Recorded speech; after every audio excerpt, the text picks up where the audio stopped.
Selamat pagi, bertemu lagi dengan Mem Dani. Kita masih di PJJ. Hari ini kita akan masuk ke subtema 3, masih di tema 5, pembelajaran 1 sampai dengan 3. Tetap semangat ya dalam menyimak materi pelajaran hari ini. Kita lanjutkan. Kita masuk ke bahasa Indonesia. Kosakata baru dan pokok pikiran dari sebuah bacaan. Ide pokok sama dengan pokok pikiran. Ide pokok atau pokok pikiran merupakan gagasan yang menjadi pokok sebuah paragraf dan terdapat pada kalimat utama. Membuat peta pikiran untuk menggali informasi dari sebuah bacaan dan menganalisis gambar iklan. Peta pikiran adalah penyajian suatu informasi menggunakan garis, kata, simbol, dan gambar.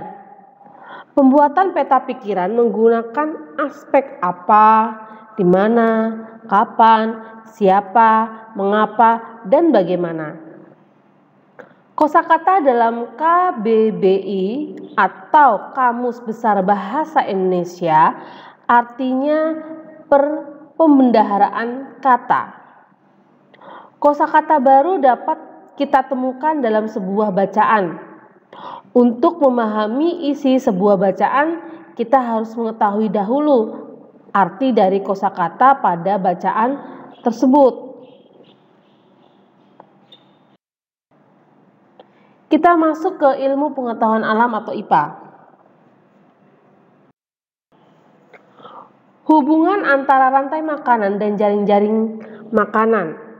Hubungan erat yang khas antara dua jenis makhluk hidup yang hidup bersama disebut simbiosis.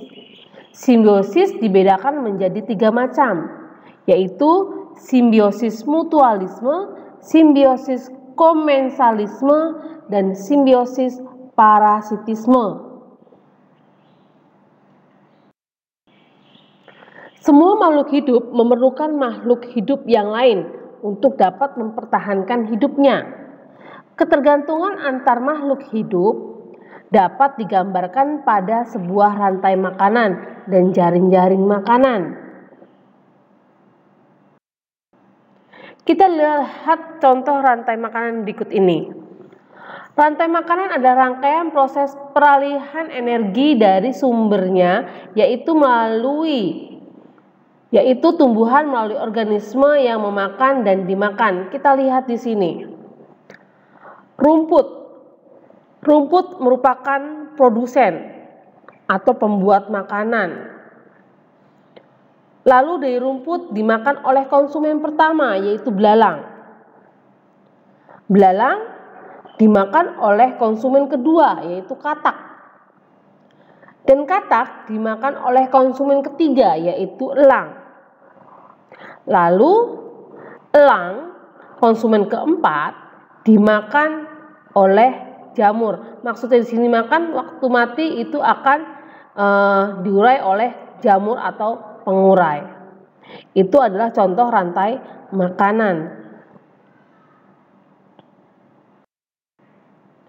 Kita lihat jaring-jaring makanan. Jaring-jaring makanan adalah kumpulan dari beberapa rantai makanan di dalam sebuah ekosistem. Kita lihat jaring-jaring makanan di sini. Jadi di sini tidak terlihat konsumen 1, 2, 3, 4 semua menjadi satu. Siapa yang dimakan dan apa yang dimakan. Kita lihat di sini. Tumbuhan bisa dimakan belalang, bisa dimakan oleh burung yang memakan biji-bijian, bisa dimakan tikus, bisa dimakan kelinci. Lalu belalang bisa dimakan laba-laba, laba-laba bisa dimakan burung pemangsa, dan burung pemangsa bisa dimakan oleh rubah. Kita lihat lagi. Burung pemakan biji-bijian dimakan oleh ular, bisa dimakan oleh elang, bisa dimakan oleh rubah. Lalu burung pemakan serangga bisa dimakan oleh elang dan juga oleh rubah. Tikus di sini bisa dimakan oleh elang, bisa dimakan oleh rubah. Sedangkan Kelinci juga sama, bisa dimakan oleh elang dan juga rubah. Jadi di sini semua menjadi satu. Ya, jadi makan itu semua menjadi satu. Jadi semua yang bisa dimakan akan dimakan. Baik tumbuhan atau hewan dengan tumbuhan. Perubahan dalam jaring-jaring makanan. Perubahan pada suatu bagian dari sebuah jaring-jaring makanan akan mengubah bagian yang lain. Misalnya, pada musim hujan, tanaman padi tumbuh subur. Jumlah tanaman padi yang meningkat pada ekosistem sawah akan meningkatkan hewan atau konsumen pemakan padi, seperti tikus sawah. Tikus sawah meningkat, maka akan meningkat pada hewan pemangsa, yaitu ular sawah dan seterusnya. Jadi di sini perubahan jaring-jaring makanan, misalnya padi saat musim hujan itu tumbuh subur, atau tanaman padi meningkat dan banyak. Pasti dengan banyaknya tumbuhan padi yang tumbuh, pasti juga banyak hewan pemangsa. Seperti apa? Seperti tikus. Tikus sawah juga akan meningkat karena akan memakan padi. Tikus sawah meningkat, pasti ular juga semakin banyak. Dan semuanya pasti akan berkembang biak. Itu adalah jaring-jaring makanan. Perubahan dalam jaring-jaring makanan. Jadi satu produsen meningkat, pasti konsumen 1 dan konsumen 2 dan berikutnya pun akan meningkat sesuai dengan produksi makanannya. Jika salah satu rantai makanan terganggu, maka jaring-jaring makanan pun terganggu. Perubahan yang terjadi bersifat alami dan memang itu prosesnya seperti itu. Pengaruh perubahan lingkungan sebagian besar terjadi akibat kegiatan-kegiatan yang dilakukan oleh manusia. Contohnya, penebangan dan pembakaran hutan secara liar. Ini adalah akibat dari kegiatan manusia yang dapat merusak lingkungan, yang dapat berpengaruh terhadap perubahan lingkungan. Kita lihat yang pertama, yaitu kurangnya populasi tumbuhan di hutan. Jadi akibat kebakaran dan penebangan liar, maka populasi tumbuhan di hutan akan berkurang. Jadi tumbuhan yang hidup di hutan atau di tempat-tempat hidupnya hewan dan tumbuhan pun akan berkurang tumbuhannya karena mati karena penebangan dan pembakaran hutan. Dan akan terjadinya banjir dan tanah longsor. Hewan-hewan akan kehilangan tempat tinggal dan makanan sehingga tidak dapat bertahan hidup. Jadi karena tempat hidupnya hilang, habis ditebang, lalu habis dimakan api, maka tempat hidup mereka pun akan hilang juga, tidak ada tempat hidupnya dan makanan mereka pun akan berkurang. Di sini ada juga kegiatan manusia yang dapat merusak seperti pemburuan hewan secara liar. Ini mengakibatkan punahnya satu jenis hewan sehingga mengganggu keseimbangan lingkungan. Misalnya, kalau ular habis diburu secara liar, maka ekosistem yang pertama pun akan meningkat. Kalau ekosistem meningkat, pasti produsen pun akan habis karena habis dimakan tikus, sedangkan tikus tidak ada yang memakannya, akan berkurang.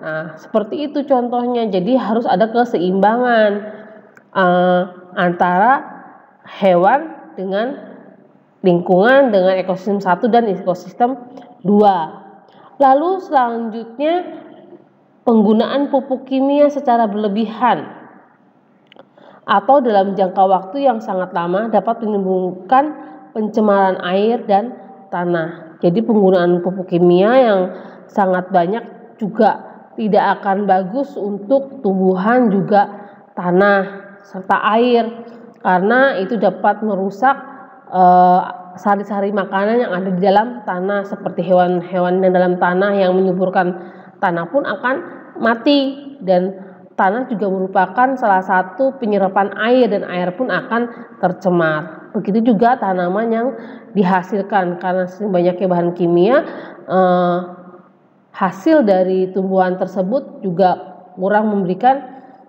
bukan bentuk yang tidak bagus, tapi kualitasnya kurang baik untuk kesehatan tubuh.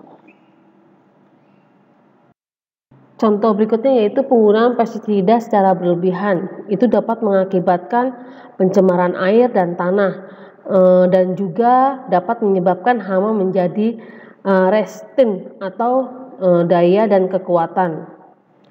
Dan contoh selanjutnya adalah pembangunan pabrik atau industri, yang di sini bisa dapat menimbulkan pencemaran air dan udara, karena dari bahan kimia yang dihasilkan oleh sebuah perusahaan atau pabrik atau industri itu akan menyebabkan air pun ikut tercemar. Jadi, dan asap dari pabrik tersebut pun akan menghasilkan polusi udara yang tidak baik untuk kesehatan tubuh.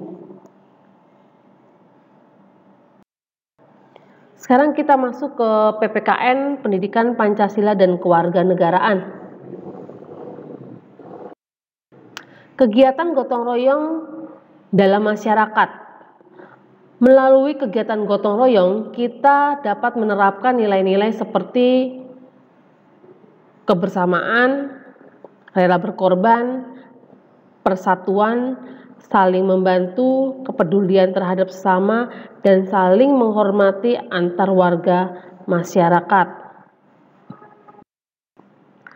Pekerjaan yang bisa dilakukan secara bergotong royong yaitu antara lain seperti membangun rumah warga, membersihkan lingkungan tempat tinggal atau sekolah, membangun tempat-tempat ibadah, dan membangun jembatan, dan lain-lain. Keuntungan kegiatan gotong royong yaitu yang pertama meringankan beban pekerjaan, yang kedua menumbuhkan sikap sukarela, tolong-menolong, kebersamaan dan kekeluargaan antar sesama anggota masyarakat. Yang ketiga yaitu membina hubungan sosial yang baik dan harmonis, dan yang keempat yaitu meningkatkan rasa persatuan dan kesatuan nasional. Pengaruh letak geografis Indonesia terhadap kehidupan sosial budaya masyarakat. Bangsa Indonesia menjadi bangsa yang terbuka untuk berinteraksi dan bekerja sama dengan bangsa lain.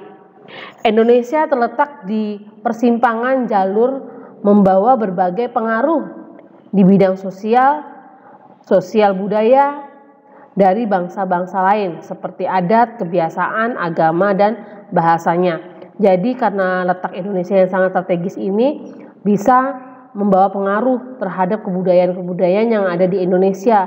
Makanya di Indonesia banyak berbagai macam suku yang memiliki adat istiadat, kebiasaan, agama, dan bahasa yang berbeda-beda.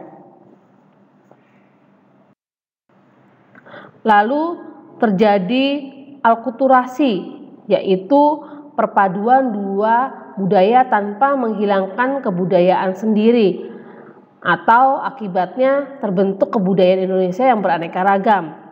Keanekaragaman budaya merupakan cerminan dari semboyan yaitu Bhinneka Tunggal Ika. Terima kasih sudah mengikuti PJJ hari ini. Semoga bermanfaat untuk kalian. Tetap semangat dalam belajar. Sampai berjumpa kembali dengan Mem Dani di hari-hari berikutnya. Terima kasih.